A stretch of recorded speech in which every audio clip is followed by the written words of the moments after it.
What's up everyone, my name is Jaquaza2 and welcome back to another video where today we're going to be discussing something that I think is going to be a bit controversial for a lot of you. Personally, since I didn't grow up with these games and have no emotional attachment to them, I think that the 4th generation of Pokemon is mid. I know, a lot of you guys are probably trying to burn me down in the comment section below. But actually, you're stupid. Well, let me explain this to you. So in terms of the weakest Pokemon generations, Gen 4 is not weak per se. The weakest generation in my opinion is Johto, but that's a video for another topic. Gen 4 on the other hand, in my opinion, is, well, just meh. And I'm going to get into that why without any nostalgia glasses blocking my vision, because again, I didn't grow up with Gen 4, I grew up with the modern Pokemon games like Gen 6, Gen 7, and played a bit of Gen 3 and Gen 1. Berry is a terrible rival. I don't know how many times I have to bring this up to people who think that Generation 4 is good, but Berry is just a worse version of Hop. And a lot of people don't like Hop because, like, did you already know about type advantages? And again, Sword and Shield is aimed towards a younger demographic that doesn't know Pokemon as well as we do, because I can obviously name every single Pokemon, but that's besides the point. Berry is terrible. He has no character development, he uses over-leveled Pokemon that are under-evolved, and he absolutely does not change out the story. Let me explain what I mean by that. When you battle this guy, not only does he use level 36 Staravias and level 26 Starly when they evolve so much lower, but he ends up using unevolved starter Pokemon as well. His Monferno's around level 35, and in the newer games, he uses level 37 Grottles, Prinplups, and Monferno's. He gets beaten by, I'm pretty sure it's Jupiter at one point in the game, when he's so down in the dumps that he lost and couldn't do anything. But once he's back up again, he's completely fine. And at the most crucial part of the game, when he actually helps you beat the admins, he just disappears. He just lets you save the world. He doesn't even try and help. It's like, hey, I'm gonna do a double battle. One last double battle and then dips. What does Hop do? He helps you get up to the top of the freaking stadium. Not only does he help you fight the final boss, he's there by your side to the very end. Berry's like, nah, here's my level 30 Munchlax. I'm out of here. The second he gets obliterated by Jupiter, this man is in a depressive state. But he's completely fine, and he's exactly the same without no character development. He randomly pops up in the story to tell you, hey, I just defeat the badges and let's battle, and then that's basically it. You just never hear from him unless you have to battle him. And when you don't battle him, it's because there's a story part that he just has to be a part of because he was chosen by the professor. But you could easily replace him with Dawn in every scenario where he pops up not to battle you. If he has to tell you something or give you something, you can easily replace that with Dawn. Number 2, the Pokemon are forgettable. You might be thinking to yourself, what do you mean the Pokemon are forgettable? Those great ones like Staraptor and Luxray and Garchomp and the starters and the legendaries, and you know what? You're absolutely right. But what about Pokemon like Burmy, Wormadam, Mothim, I don't know, Stunky, Stuntank, Chimecho, Chingling? You remember Chatot? I don't think you do. Finneon, Lumineon. All these Pokemon that rarely pop up in Sinnoh anyways. A lot of the newer Pokemon too are at the post game. You want to use things like Gliscor and Weavile? I do too, but there's the battle tower, you're gonna have to go there first.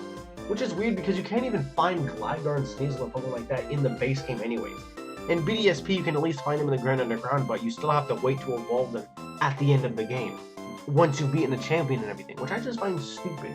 And a lot of the routes in the game just have the same exact Pokemon. You basically find the Bidoof line, the Starly line, the Kricketot line, and the Geodude line in every patch of grass. Sure, there's a couple new Pokemon like Mr. Mime and Mime Juniors here and there, but a lot of the routes are just Bidoofs and Starlies and Kricketots.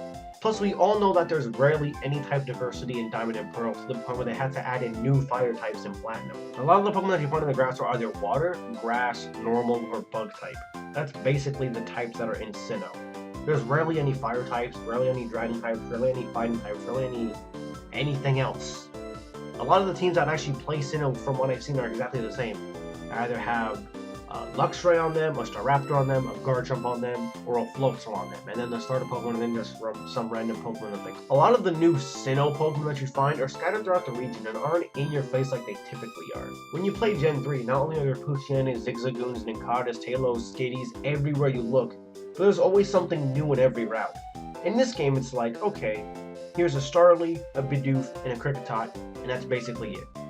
And at least it's not to the point where it's like Johto, where every round basically only has Kanto Pokemon and Johto Pokemon are like a rare occurrence. But in this game, for the wide variety of Pokemon that they have, they don't actually do anything with it. The only time you see new Pokemon is when they're with gym leaders or there's someone's ace like Lamiao, Stuntank, or Toxicroak. But if it wasn't for Team Galactic, I think nobody would even remember that those existed. Number 3, the difficulty. This game is not consistent in how easy or hard it is. Cynthia, as we all know, is one of the hardest bosses in Pokemon history, not counting things like Volo, Ultra Necrozma, and other bosses to name a few.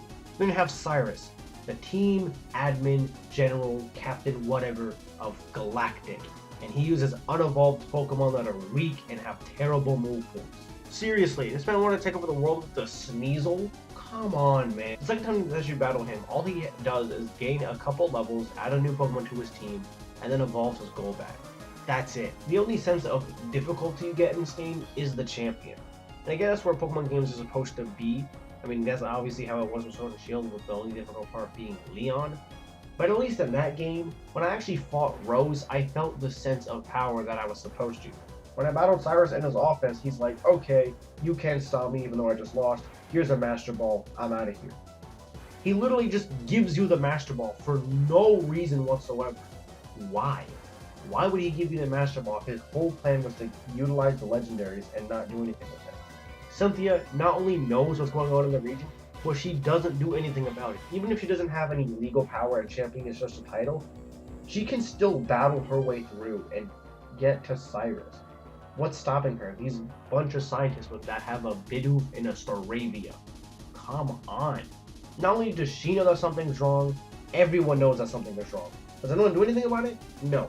It's not like Team Rocket where there's some crime overlords that work in the underworld, or Team Magma and Team Aqua which have these bases around Hoenn and nobody knows what they are. No. Team Galactic has a building. A building. Does anyone do anything about it? No. We have to do it. We have to do everything. But when you're at Spear Pillar, does Dawn do anything? No. Does Barry do anything? No. Does Rowan even try and help? No. This 10-year-old kid is supposed to basically stop a god. Team Galactic itself is fine. It's just their whole ordeal is kind of just meh. They don't know what they're fighting for. They're just kind of confused and they're just there to work under Cyrus because he needs grunts. And they're trying to remake the perfect world, but Cyrus has this entirely other motive that no one is aware of, and yet they still work for him despite knowing that something is wrong. They're underpaid, overworked, and can't do anything about it. When people say Gen 4, they don't typically talk about Diamond and Pearl's accomplishments, just Platinums. Only Platinums. That's because Gen 4, we're talking about Diamond and Pearl, had a lot of problems to them, if we're being honest. And VDSP is probably some of the worst Pokemon games that they've done, and I can't defend it. I can defend Sword and Shield, and I might make an entirely separate video why I like that game as much as I do. But they didn't even change that much about VDSP, they just updated the graphics and made Pokemon follow you. I can't defend it. Heck, and on to another tangent with Pokemon, you can't even find Riolu in the wild. You only get it from this guy that you meet on Iron Island. Why isn't Riolu from Sinnoh? Is it not from Sinnoh? Is it from Sinnoh? We don't know, because the only Riolu that you can actually find is given to you by an egg.